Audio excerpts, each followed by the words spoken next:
কখন যে কি হয়ে যায় কে বলতে পারে। হঠাৎ করে আজকে মেয়ের শরীরটা ভালো নেই। আসসালামু আলাইকুম everyone, welcome back to my channel. আশা করছি আল্লাহর রহমতে সবাই ভালো আছেন। আলহামদুলিল্লাহ ভালো আছি। যেভাবেই থাকি না কেন সবসময় এই কথাটাই যেন মুখে থাকে, আল্লাহর কাছে এটাই চাই আলহামদুলিল্লাহ, সব কিছুর জন্য আলহামদুলিল্লাহ। ভেবেছিলাম সকালে মেয়েকে নিয়ে স্কুলে যাব, তো সেটা যেহেতু হয়নি, কি আর করার, তাই নাস্তাটা সেরেই চলে এলাম কিচেনে। রান্নাটা বরাবরই মা করে থাকে, তো ভাবলাম আজ যেহেতু বাসায় আছি তাহলে রান্নাটা আমিই করে নিই। কারণ মেয়েকে নিয়ে স্কুলে গেলে প্রায় 2-3 ঘন্টা ওখানেই চলে যায়। একেবারে ক্লাস শেষ হলে ওকে নিয়ে বাড়ি ফিরি। তো আজকে যেহেতু যাওয়া হয়নি তাই চলে এলাম রান্না করতে। আবারও একবার আলহামদুলিল্লাহ, আল্লাহ পাক আমার মাকে আমার কাছে রেখেছে। সবার মায়ের জন্যে অনেক অনেক দোয়া আর ভালোবাসা। সবার মাকে যেন আল্লাহ পাক সুস্থ রাখে। আমার মতো কে কে এভাবে করলা রান্না করে খান অবশ্যই কমেন্টে জানাবেন। কিন্তু আলুগুলো কষানো হয়ে গেলে পানি দিয়ে দিলাম।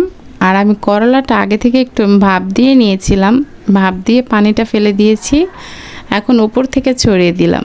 অনেক আপুরই কমপ্লেন থাকে করলা এভাবে রান্না করলে নাকি তিতো লাগে। তো আজকের রেসিপিটা ফলো করে দেখতে পারেন, খেতে কিন্তু দারুণ হয়েছে। একটু ঢেকে রাখবো কারণ মাছগুলোতে যেন মশলাটা চলে যায়। আরও একটা কথা শুনতে পাই, যেটা হচ্ছে করলা ঢেকে রান্না করলে নাকি তিতো হয়ে যায়। আমি কিন্তু ঢেকেই রান্না করলাম।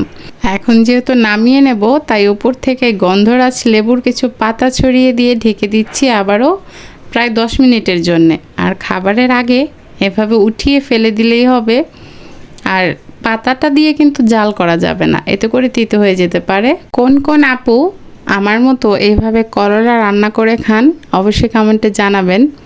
আর যে আপুদের ভালো লাগে না একদমই, তাদেরকে রিকোয়েস্ট করছি একদিন হলেও এভাবে রান্না করে খাবেন।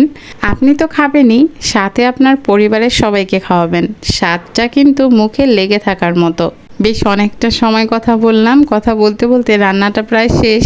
এবার মেয়েকে খাইয়ে নেব, তাই ওর ভাতটা বেড়ে নিয়ে যাচ্ছি। আর আমার মেয়ের যেহেতু একটু সমস্যা আছে, ডক্টর বলে দিয়েছে খাবারের সাথে 3 বেলায় যেন ওকে সালাডটা দেওয়া হয়, আর লেবু তো দিতেই হবে সেজন্য।